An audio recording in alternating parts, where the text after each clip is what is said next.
The morning sun in Florida filtered through the blinds of a small apartment in the Kendall neighborhood, where Nigel Johnson sat in front of the mirror, carefully styling his hair. In the next room, his 4-year-old daughter Zoe was watching cartoons, and his wife Sandra had already left for work, leaving a note about a parent-teacher conference at school. "NJ is back," he muttered, rehearsing the phrase he planned to use at his audition the following week. At 32, Nigel still believed that his big break was just around the corner. For now, he was making a living as a personal trainer at Iron Paradise Gym, but he spent every evening in his home studio recording tracks on equipment he had bought on credit. His phone vibrated, a message from a producer in Atlanta. "Not ready to make a decision yet. Give me a couple more weeks." Nigel gritted his teeth. This was the third delay in 2 months. At the same time, a few miles away, Alice Miller was hurriedly packing her textbooks into a worn backpack. Their small 2-room apartment on the first floor always smelled musty, despite the landlord's best efforts. Miles, her boyfriend, was still asleep after a night shift at the Amazon warehouse, his massive frame taking up almost the entire bed. Alice tiptoed to the bathroom, trying not to wake him. Miles had been in a bad mood for the past few weeks. His boss was constantly picking on him, and his promotion request had been denied. When he was angry, it was best to stay away. Locking the door behind her, Alice quickly put on her makeup and tied her hair back in a ponytail. At 21, she was in her second year of studying marketing at a local community college, combining her studies with a job at the Bean There coffee shop in the Dadeland Mall. The pay was ridiculous, but the tips helped cover her tuition. She dreamed of more, maybe someday opening her own marketing agency or working with musical artists. Alice had always loved music, especially hip-hop, and secretly wrote song lyrics that she never showed anyone.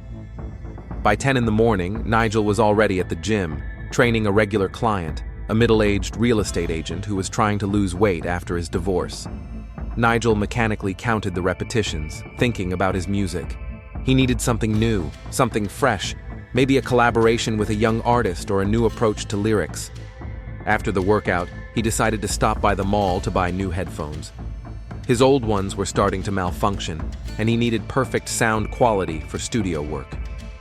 Alice was just finishing a complicated order, a double espresso with almond milk and caramel syrup, when she noticed a man who had been standing in line for several minutes, studying the menu. Something about him caught her attention. His confident posture, expensive sneakers, and the chain around his neck that glistened in the light of the display case. "Next," she called, and the man approached the counter. "Hi," Nigel said, smiling. "Give me a regular black coffee, and maybe you can recommend something sweet? I've had a rough day." Alice felt a slight flutter of excitement. His voice was deep and velvety, the voice of someone who was used to speaking in front of an audience. "Try our signature blueberry muffin," she suggested. "And forgive my curiosity, but are you by any chance an artist? You have such a stage voice." Nigel laughed, flattered by her perceptiveness. "Perceptive? Yes, I'm a rapper." "NJ, you may have heard of me." Alice blushed, realizing she didn't know the name, but nodded. "Of course." "I'm Alice," he repeated, as if tasting the name. "It's a beautiful name. Are you into music yourself?" "I write a little," she admitted, surprised at her own candor. "But it's just a hobby." While Nigel waited for his order, they continued their conversation. Alice learned that he was a local artist working on a new album, and Nigel was charmed by her genuine interest in music and her modesty. "Listen," he said as he received his coffee. "If you're interested, I can show you my studio sometime. Maybe you can listen to my new tracks and give me your honest opinion." Alice felt her heart race. That would be great. Nigel left her his number, written on a napkin, and left, leaving a generous tip. For the rest of her shift, Alice kept thinking back to this encounter. Nigel was nothing like Miles. He had a certain charisma, ambition, dreams. He spoke about music with such passion, as if it were the most important thing in the world. That evening, Sandra Johnson sat in her office at the real estate agency, sorting through the paperwork for her latest deal. Business had been slow lately. The Miami real estate market was in a slump, and competition was fierce. At home, she had bills to pay, which were getting bigger and bigger, and a husband who was spending money on his music, which wasn't bringing in any income yet. She loved Nigel, but his dreams were starting to seem increasingly unrealistic to her. He was 32 years old, they had a daughter, and he still hoped to become a star. Sandra was beginning to wonder if it was time for him to grow up and find a more stable job. Her thoughts were interrupted by the ringing of the phone. A client was canceling a viewing of the apartment, the third one this week. Meanwhile, Miles was returning home after another exhausting shift. The job of a mover was hard, especially in the Florida summer heat, but it paid well. The problem was his boss. The new supervisor was constantly picking on him, and Miles felt his patience was running out. He had plans for the future, maybe going to trade school, learning electrical work or plumbing. Alice supported his ideas, but education cost money, which they didn't have. Opening the door to the apartment, he saw Alice at the kitchen table with her textbooks. "How's it going, baby?" he asked, kissing her on the top of her head. "Fine," she replied, without looking up from her book. The napkin with Nigel's number was hidden in her jeans pocket. 3 days had passed since their first meeting when Alice finally decided to write to Nigel.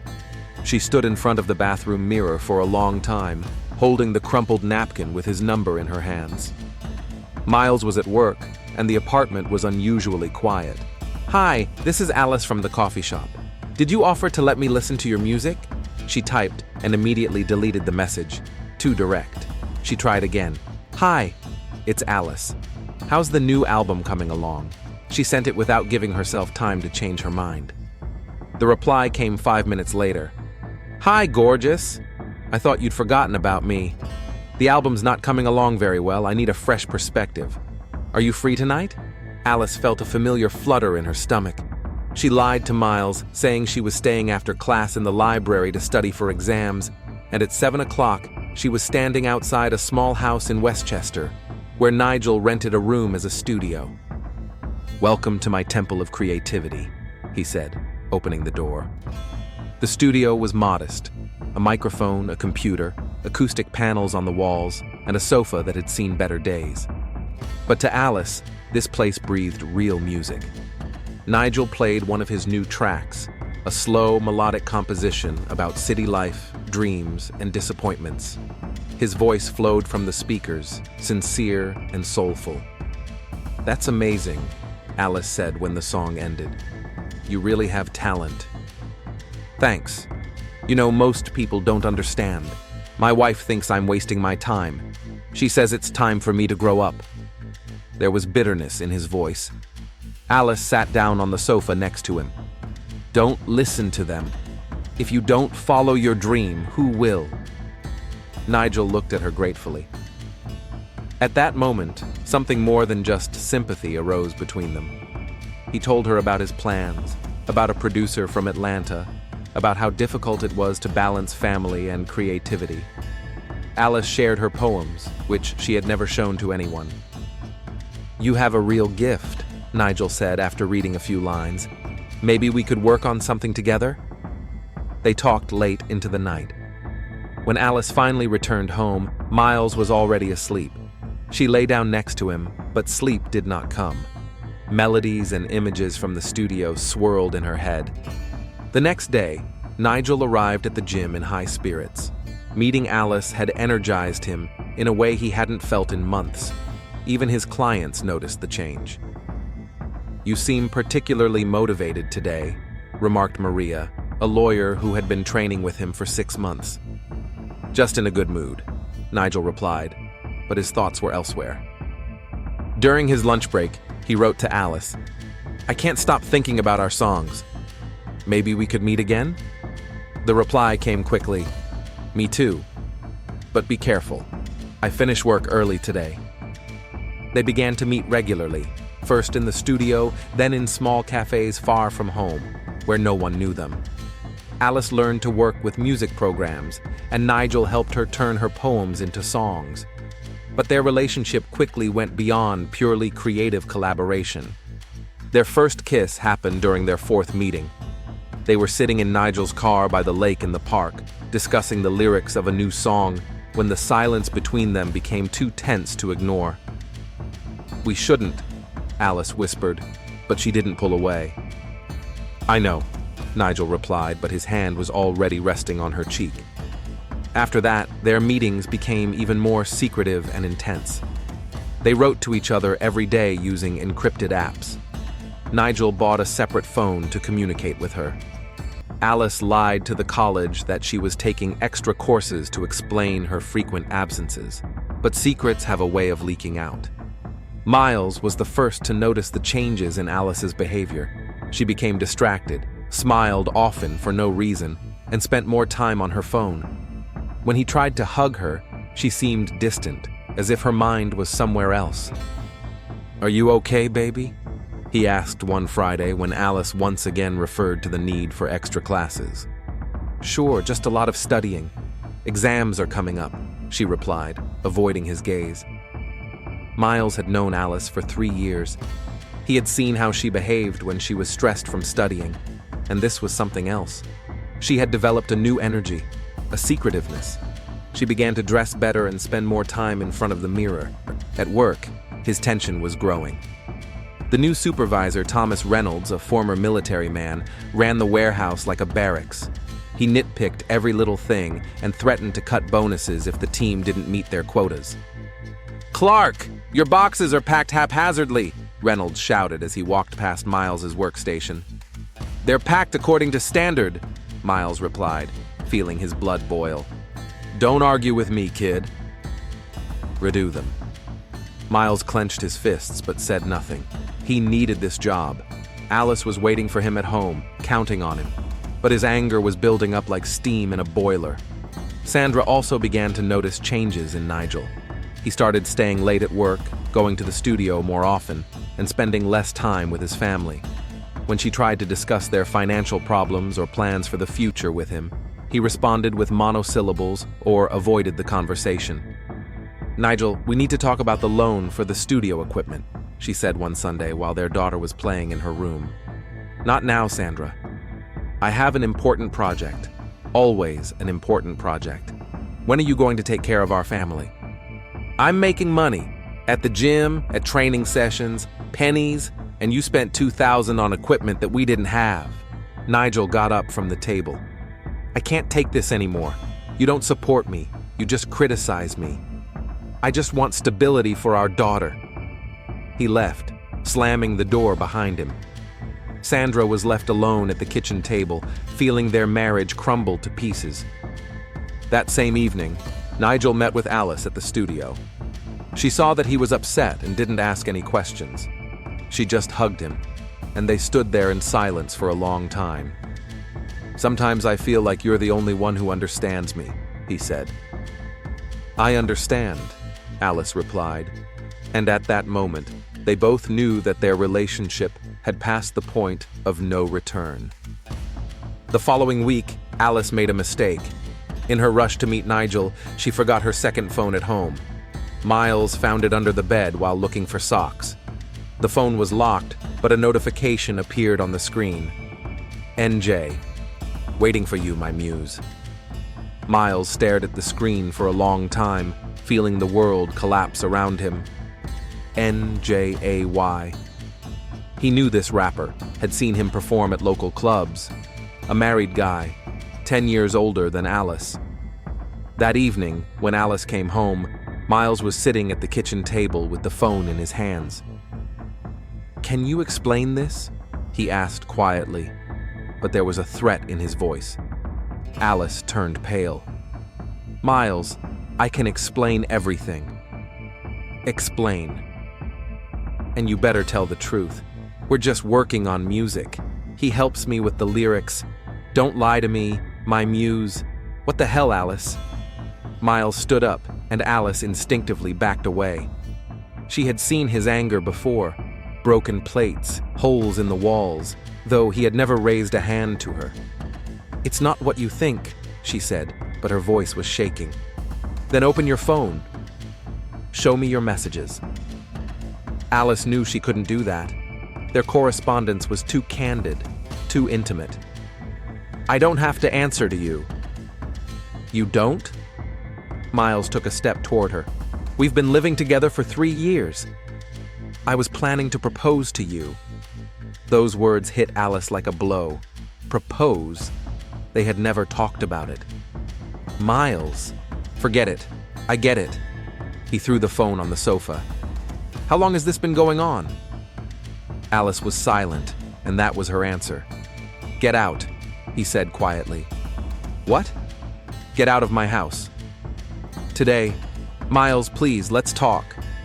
"Get out!" he shouted, and Alice flinched. She gathered her things in a hurry, afraid that his anger would spiral out of control. Miles watched her pack her bags, his face a stone.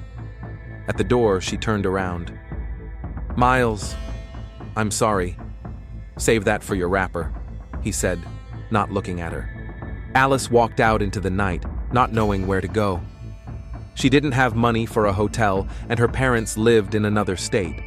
She got into her car and cried, feeling her familiar world crumble around her. Nigel arrived half an hour after her call. He found her in tears in the parking lot of a shopping center. "What happened?" he asked, hugging her. "Miles found out. He kicked me out." Nigel felt a mixture of guilt and relief. "Let's go to my studio. You can spend the night there." "What about your wife?" "She thinks I'm working on an album all night," which sometimes happens. That night, they slept together for the first time, in a small studio on a sofa to the sounds of the city at night outside the window.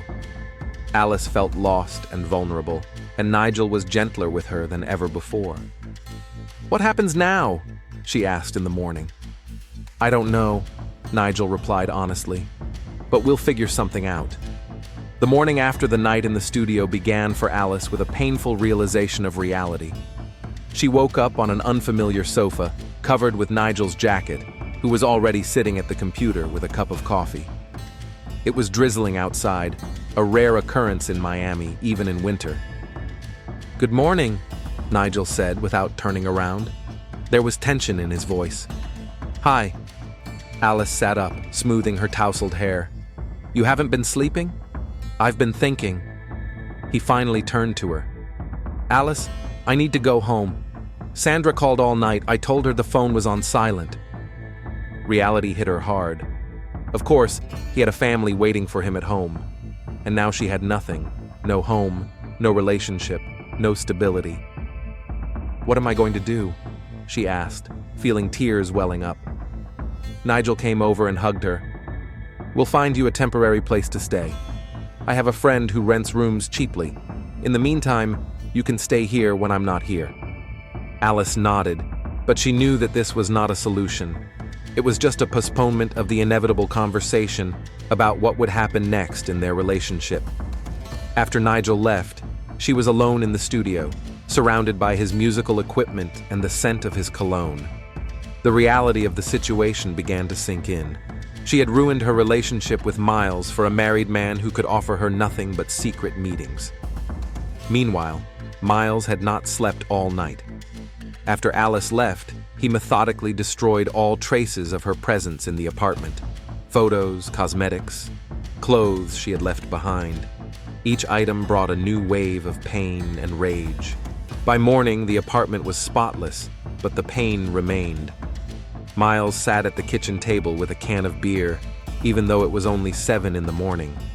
He couldn't believe that Alice was capable of such betrayal. 3 years of relationship, plans for the future, a ring he had saved up to buy. It had all been an illusion. His phone vibrated. A message from his boss. "Clark, you need to come in early. There are problems with yesterday's shipment." "Great," Miles muttered. That's just what he needed on a day like this. The atmosphere in the warehouse was even more tense than usual. Reynolds was furious about a customer complaint about damaged goods and was taking it out on everyone. "Clark!" Your shift yesterday packed order number 4451. Half the boxes are dented. Miles looked up from his current task. I checked all the boxes before shipping. They were fine. Don't lie to me. The customer sent photos. Maybe they were damaged during transport? Reynolds moved closer, his face red with anger. Are you blaming the shipping company? They've been working with us for 5 years without complaint. Miles felt his blood boiling. After a sleepless night and Alice's betrayal, his patience was at its limit. I do my job well. If you're so unhappy, find someone else. What did you say? Reynolds was shocked by his subordinate's audacity. I said find someone else, Miles repeated, standing up to his full height. He was a head taller than his boss and considerably stronger. You're fired, Clark. Get out of my warehouse. With pleasure. Miles threw the barcode scanner on the floor, where it shattered into pieces. Go to hell with your nitpicking. He left the building, slamming the door so hard that the windows rattled. Only after getting into his car did Miles realize what he had done. Now he had no girlfriend and no job. In one day, his life had fallen apart completely.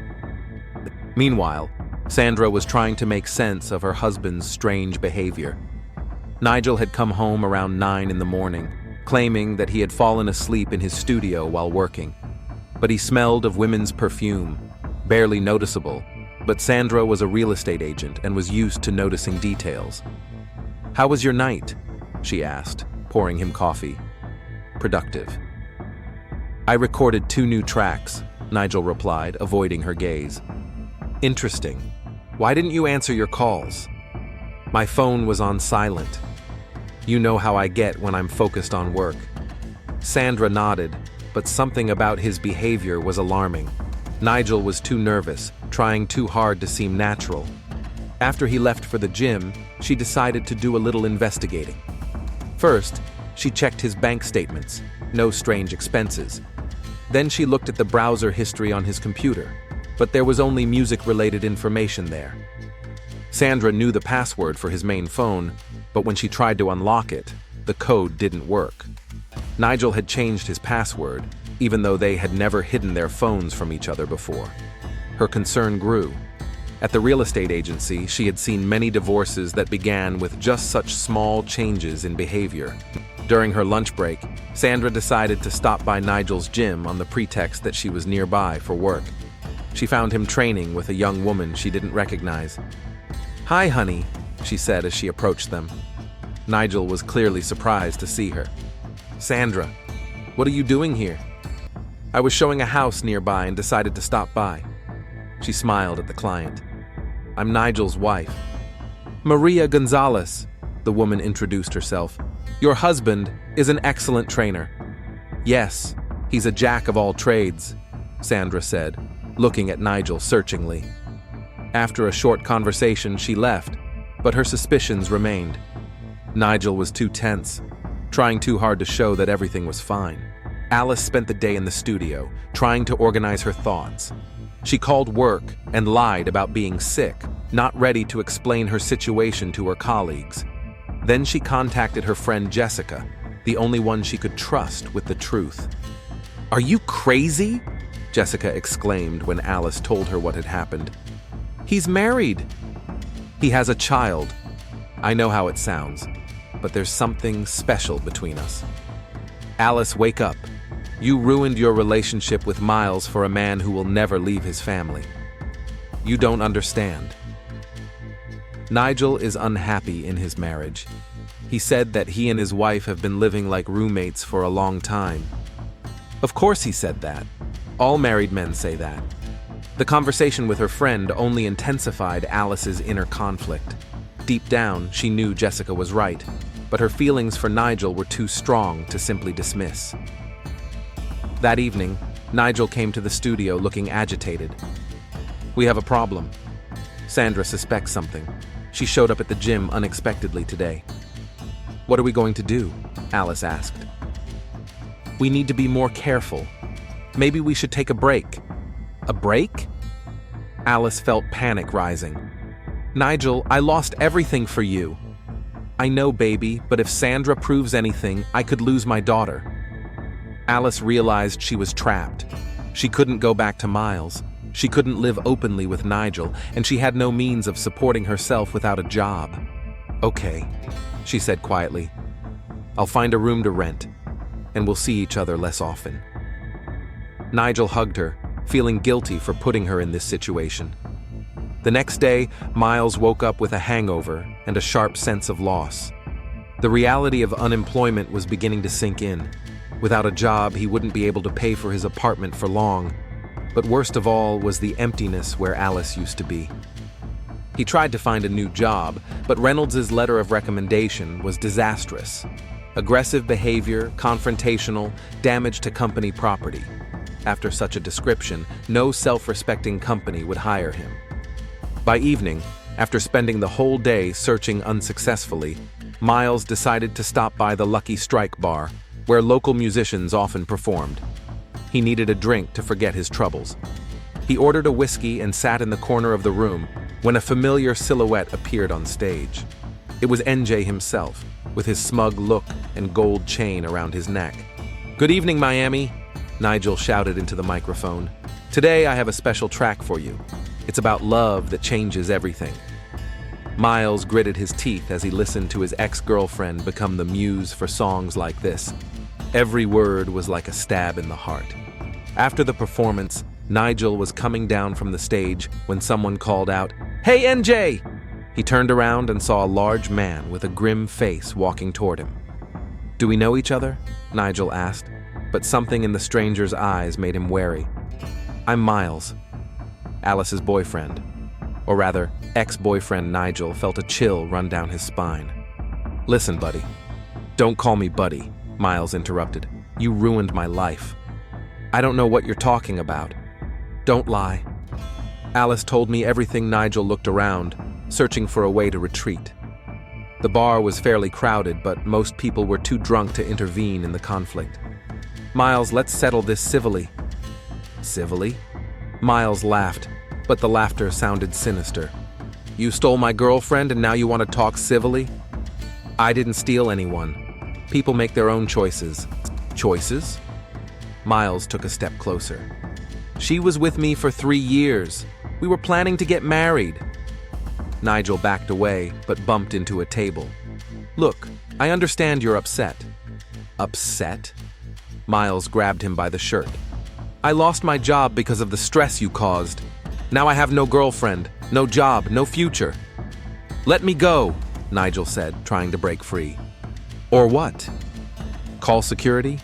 Tell everyone what a hero you are, stealing other people's girlfriends?" The bartender noticed the conflict and started moving toward them, but Miles didn't see him. All his rage was focused on Nigel.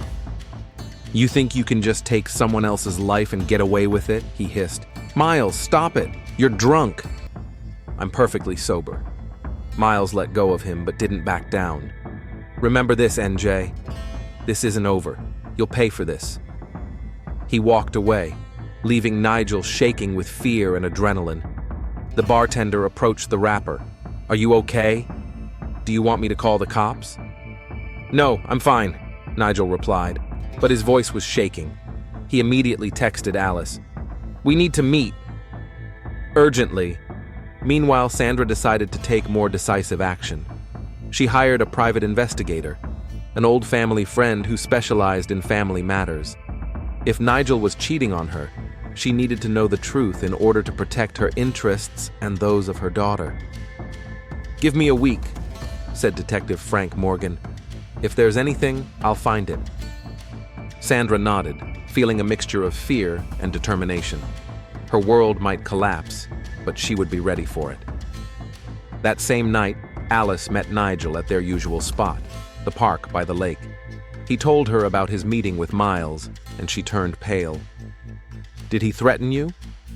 "Not directly, but it was clear he was serious." "Alice, maybe we really should take a break." "No!" she exclaimed. "I won't let Miles destroy what we have." "But what if he does something stupid?" "Miles isn't a criminal. Yes, he's hot-headed, but he won't hurt you." Nigel wasn't so sure. In Miles's eyes, he saw the fury of a man with nothing to lose. "All right," he agreed reluctantly, "but we have to be even more careful." They agreed to meet only in the studio, and only when Nigel was sure he wasn't being followed.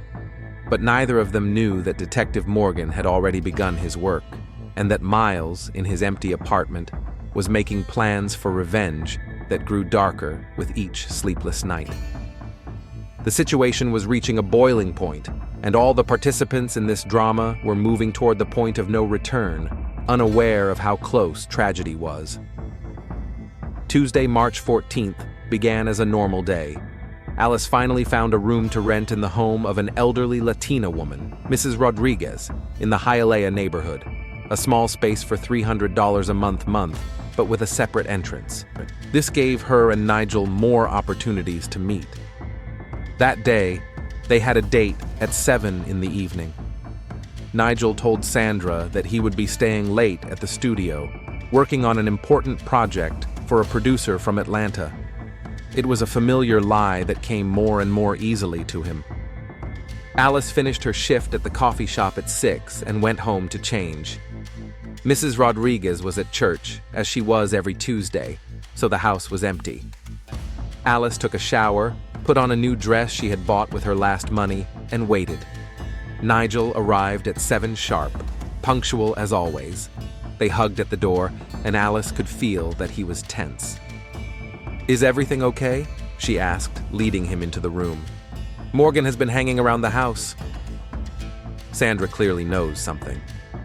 Frank Morgan, a private investigator, had indeed been gathering information for 4 days. He had photos of Nigel near Alice's house and recordings of their phone conversations, which he had intercepted using special equipment. Tomorrow, he planned to give his report to Sandra. "Maybe we really should take a break," Alice suggested, although she didn't believe her own words. "After tomorrow's audition, if everything goes well, I'll be able to provide for both of us." They were sitting on the bed discussing their plans when someone knocked on the window with their knuckles. Alice flinched. The window overlooked a small courtyard, and the only way to get there was through the back entrance. "Who could that be?" she whispered. Nigel went to the window and pulled the curtain aside slightly. His face turned pale. "Miles, what is he doing here? How did he find us?"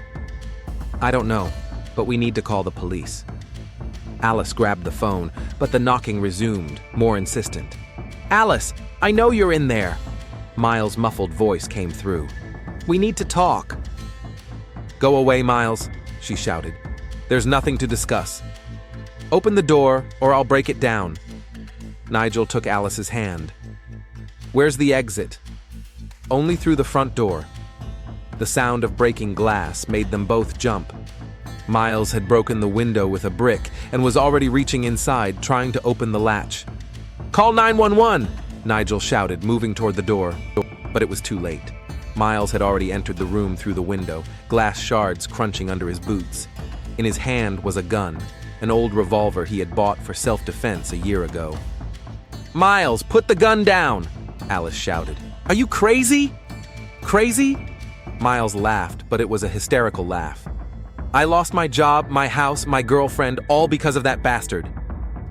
He pointed the gun at Nigel, who slowly raised his hands. "Listen, man, let's talk like men." "Shut up," Miles barked. "You thought you could just take my life and nothing would happen?" "Miles, please," Alice begged. "This won't solve the problem." "What problem? My life is already over. I have no job, no money, no future. And this bastard is dating my girlfriend and singing songs about it." Miles was on the verge of a breakdown. He had hardly slept in the last few days, drinking and replaying scenarios of revenge in his head. That afternoon, he had followed Nigel from the gym to Alice's house. "Miles, put the gun down," Nigel said as calmly as he could. "We can work this out." "Work it out? How are you going to work out the fact that you ruined my life?" "I'll give you money. I'll help you find a job." "Money?" Miles laughed. "You think this is about money? It's because you stole the only thing I had." Alice slowly moved toward the door, but Miles noticed. "Stay where you are." "Nobody's going anywhere." "Miles, I understand how you feel." "No, you don't," he exploded. "You left me for that married bastard. Didn't 3 years mean anything?" Tears streamed down his face, the gun trembling in his hand. "They did," Alice said quietly. "But I fell in love." "With him?" Miles pointed at Nigel. "The man who will never leave his wife?" Nigel tried to take advantage of the moment when Miles's attention shifted to Alice and took a step toward the door. "Stop!" Miles shouted, pointing the gun at him again. At that moment, something snapped in his head. Years of pent-up anger, humiliation at work, the loss of his girlfriend, unemployment, it all merged into a wave of rage. "You ruined my life," he whispered. "Now I'm going to ruin yours." The shot rang out deafeningly in the small room. Nigel fell, clutching his chest, blood seeping through his fingers. "Nigel!" Alice screamed, rushing to him. Miles stood with the smoking gun, staring at what he had done. The reality of what was happening began to sink in. "I didn't mean to," he muttered. Alice pressed her hands against Nigel's wound, trying to stop the bleeding. "Call an ambulance! Quickly!" But Nigel was already gasping for breath, the light fading from his eyes. The bullet had hit his heart. "Alice," he whispered, and fell silent. Miles dropped the gun and collapsed to the floor, realizing the magnitude of the tragedy. Alice screamed, trying to bring Nigel back to consciousness, but it was too late. The sound of sirens pierced the evening air 20 minutes later. Neighbors had heard the gunshot and screams and called the police. Patrol officers Rodriguez and Johnson were the first to arrive on the scene. They found Alice sobbing over the body and Miles sitting in the corner in a state of shock. "Hands behind your head," Officer Rodriguez shouted. Miles raised his hands without resistance. "I killed him," he said quietly. "God, I killed him." The gun lay on the floor next to him. Alice was hysterical and had to be calmed down by the second officer. Half an hour later, Detective Robert Hayes from the Homicide Division arrived at the scene. At 45, he had 20 years of experience and had seen all kinds of cases, but family dramas always touched him particularly. Hayes was a tall man with graying dark hair and tired eyes. His recent divorce had made him even more cynical, but no less professional. "What do we have here?" he asked Sergeant Thompson, who was coordinating the work at the scene. A man, 32 years old, Nigel Johnson, shot in the chest at close range. The shooter turned himself in immediately. Miles Clark, 24 years old. Witness, Alice Miller, 21, rents this room. Hayes surveyed the crime scene. A broken window, blood on the floor, a gun next to the suspect. Everything pointed to a crime of passion. "What do the witnesses say?" "The girl is in shock. She can't really say anything." Clark confessed, but he's in a state of prostration. Hayes approached Miles, who was already handcuffed. "Miles Clark?" Miles looked up. "Yes." "Do you understand your rights?" "Yes. I killed him. It was me." "We'll talk at the station. Right now we need to process the crime scene." Forensic technicians were already photographing the room and collecting evidence. Nigel's body was taken to the morgue for an autopsy, even though the cause of death was obvious. Alice was taken to the hospital. She was in a state of deep shock. The doctors said she could not be questioned until the next day. At the station, Hayes began the official interrogation of Miles. The court-appointed lawyer, a young man named David Cohen, sat next to his client. "Tell me what happened tonight," Hayes began. Miles took a deep breath. "I killed Nigel Johnson. Shot him at Alice's house. Why?" "He stole my girlfriend. Ruined my life."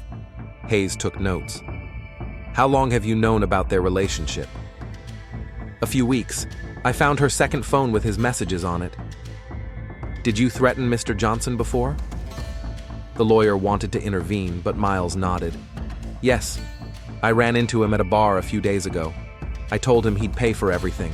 What exactly did you say? That it wasn't over. That he would pay for everything. Hayes continued to ask questions, piecing together the events. The motive was clear: jealousy and revenge. Did that mean the case could be closed? Not quite. Protocol required a thorough investigation, especially with a confession. The next morning, Hayes went to question Alice at the hospital. She was pale but conscious. "Miss Miller, I'm Detective Hayes. I need to ask you a few questions about what happened." Alice nodded, wiping away her tears. "How long had you been in a relationship with Mr. Johnson?" "About a month." "Did Miles Clark know about it?" "Yes, he found my phone. We had an argument, and he kicked me out." "Did he threaten you or Mr. Johnson?" "Nigel. He met him at the bar and threatened him." "What exactly did he say?" "That Nigel would pay for everything. That this wasn't the end." Hayes wrote down her statement. "Tell me about the events of last night." Alice recounted what had happened in a trembling voice. How Miles had broken in through the window, threatened her with a gun, and demanded an explanation. He seemed out of control. He said he had lost everything because of Nigel. Did Mr. Johnson try to defend himself? He tried to calm Miles down, offered him money, help. But Miles was like a madman. After the interrogation, Hayes drove to Sandra Johnson's house. The widow met him at her home, where the family atmosphere still lingered. Little Zoe was playing in the next room, unaware that her father would never return. "Mrs. Johnson, please accept my condolences." Sandra was reserved, but Hayes could see that she was barely holding it together. "I need to ask you a few questions about your husband." "I knew he was cheating," she said quietly. "I hired a detective." "Mr. Morgan?" "We've already contacted him. He was supposed to give me a report today." Hayes nodded. "Did you know Miles Clark?" "No, never heard of him." "Alice Miller?"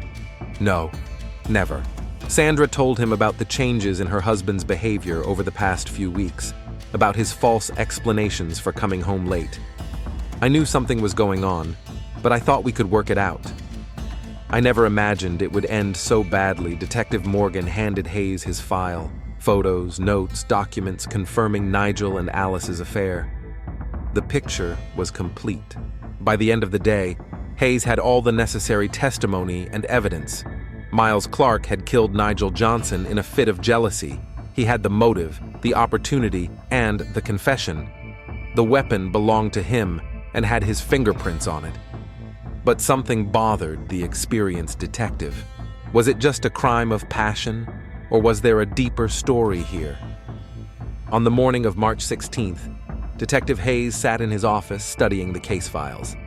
At first glance, everything was crystal clear. A classic crime of passion. But 20 years of experience had taught him not to trust the obvious. Hayes was rereading the witness statements when there was a knock at the door. Officer Rodriguez entered with a folder in his hands. "Detective, here's the forensic report and the autopsy results." Hayes opened the folder. Nigel Johnson died from a gunshot wound to the chest. The bullet passed through his heart, and death occurred within a minute. Only Miles Clark's fingerprints were found on the gun. There was no gunpowder residue on the victim's hands. He did not try to take the weapon. Anything else? An interesting detail. A note was found in the victim's pocket. Rodriguez held out a clear bag containing the evidence. Inside was a folded piece of paper with Nigel's handwriting. "Sandra, by the time you read this, it will all be over. I'm sorry for everything. Take care of Zoe. N." Hayes frowned. "A suicide note?" "Looks like it. It's dated yesterday." This changed the case. Why did Nigel write a farewell letter on the day of the murder? Was he planning to commit suicide? Or did he know of impending danger? Hayes decided to take a closer look at the victim's last days. He drove to Iron Paradise, the gym where Nigel worked. Manager Rick Sanchez met the detective in his office.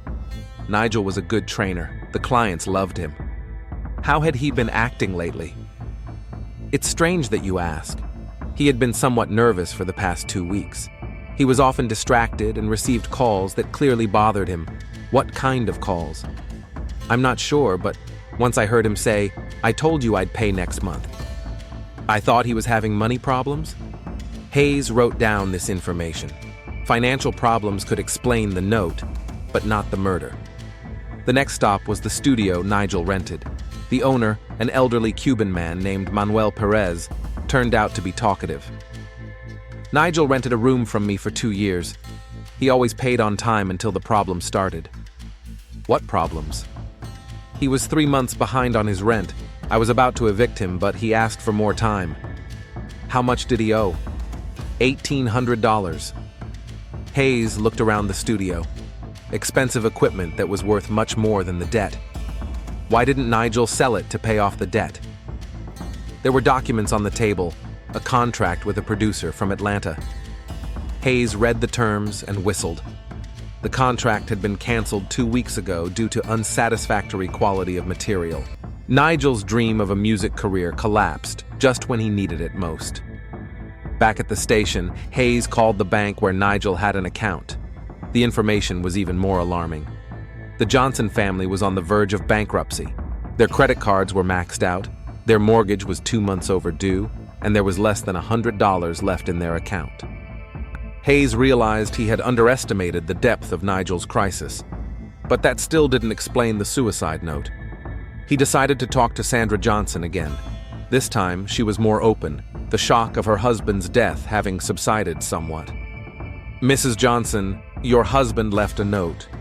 Did you know about his intentions?" Sandra turned pale. "What note?" Hayes showed her a copy. Sandra read it and began to cry. "I don't understand." Was he planning to commit suicide? Perhaps. "Tell me about your financial problems." Sandra told him about the debts, the late payments, the bank's threats to take the house. "Nigel hid the extent of the problems from me. I only found out the truth after he died." "Did he ever talk about suicide?" "No, never. But in the last few weeks he was depressed, saying that everything was falling apart." Hayes began to form a new version of events.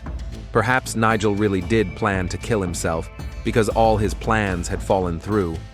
But Miles's appearance with a gun saved him from having to do it himself. The next day, Hayes questioned Alice again after she was discharged from the hospital. "Miss Miller, did Nigel ever talk about suicide?" Alice was surprised. "No, he was full of plans. He talked about new opportunities." "What opportunities?" "The contract with the producer was canceled." "What?" Alice was shocked. "He said he had an important audition tomorrow. Maybe he didn't want to upset you." Alice thought for a moment. "Although he had been acting strangely lately. He said that if anything happened to him, I should remember him as he was in the studio." "Did he say that often?" "Several times last week. I thought he was referring to Miles and his threats." Hayes realized that the picture was becoming clearer. Nigel knew that his life was falling apart on all sides. Debts, a failed career, the exposure of his infidelity, it was all weighing on him. The third interrogation of Miles Clark yielded new information. By this time, the shock had worn off, and he was able to recount the events more coherently. "Miles, did you say anything to Nigel before you shot him?" "I said he had ruined my life, and now I was going to ruin his." "How did he react?" Miles thought for a moment. Strangely, he wasn't afraid. He seemed resigned.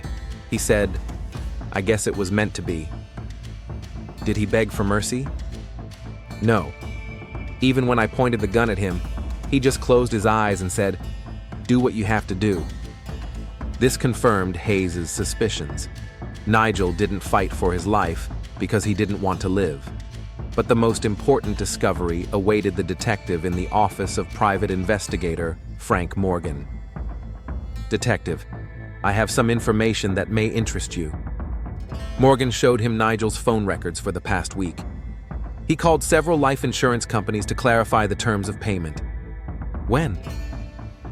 3 days before his death. He also met with a lawyer and rewrote his will. Hayes received a copy of the new will. Nigel left all insurance payments to Sandra and his daughter, $1.5 million, enough to cover all debts and provide for the family. But there was one detail. The insurance would not pay out in the event of suicide within the first 2 years of the policy. Nigel knew that. Hayes realized the terrible truth. Nigel had planned his death, but not suicide. He wanted to be killed so that his family would receive the insurance money. The meeting with Miles at the bar was not accidental. Nigel deliberately provoked him, knowing his hot-tempered nature and desperate situation. The detective returned to Alice with new questions. "Miss Miller, was the meeting with Nigel that evening planned?" "Yes, we agreed on it in advance." "Who suggested meeting at your house?" "Nigel. He said the studio wasn't safe." "Why?" "He said Miles might find us there." Hayes understood the last element of the plan. Nigel knew Miles was watching him. He deliberately arranged to meet at Alice's house, knowing Miles would find them there. "Did he talk to you about insurance?" "No, although he did ask me recently if I had life insurance. He said it was important for young people. It all fit together. Nigel Johnson had committed suicide, but through the hands of another person. He had manipulated events so that Miles would kill him, thereby providing his family with the insurance money." Hayes faced a dilemma. Legally, Miles was guilty of murder, but morally, the situation was much more complicated. The next day, he met with prosecutor Daniel Walsh. "Dan, I have a case that's not as simple as it seems." Hayes laid out all the facts. Walsh listened and shook his head. "Robert, it's an interesting theory, but it's virtually impossible to prove the victim's intent to provoke his own murder. We have a note, insurance calls, a will. All of that is circumstantial evidence. Miles Clark shot a man. He had a motive. He threatened the victim. He confessed. The case is clear." Hayes understood that the prosecutor was right from a legal standpoint, but he felt that the situation was unfair. Miles Clark's trial began 3 months later. The defense attorney tried to portray his actions as a crime of passion, but the evidence was against his client. Alice testified as a witness for the prosecution, but her story sounded mechanical. She blamed herself for what had happened. Sandra Johnson also testified. When the prosecutor asked about the impact of her husband's death on the family, she replied, "Strangely enough, our financial situation has improved. The insurance company paid out $1.5 million. Silence fell in the courtroom. The jurors exchanged glances. This detail forced them to look at the case from a different angle." Hayes sat in the courtroom and watched the proceedings. He knew that justice was being served, but the real truth would remain known only to him. Miles was found guilty of second-degree murder and sentenced to 15 years in prison. With good behavior, he could be released in 10 years. After the sentence was announced, Hayes met Miles in the court hallway. "Miles, have you ever wondered why Nigel didn't fight back?" Miles looked at him in surprise. "What are you talking about?" "Nothing. Good luck." 6 months later, Alice moved to another state, unable to live in Miami any longer, where everything reminded her of the tragedy. She dropped out of school and worked as a waitress in a small town in Georgia, trying to forget the past. Sandra Johnson bought a new house in a better neighborhood with the insurance money. She opened her own real estate agency and raised her daughter, who would never truly know what had happened to her father. Miles served his sentence in a maximum security prison. The first year was the hardest, but gradually he accepted his fate. In his 3rd year of imprisonment, he began to study law by correspondence, hoping to one day help other prisoners. The truth was more complicated than the court had shown, but sometimes the truth is too painful to be spoken aloud.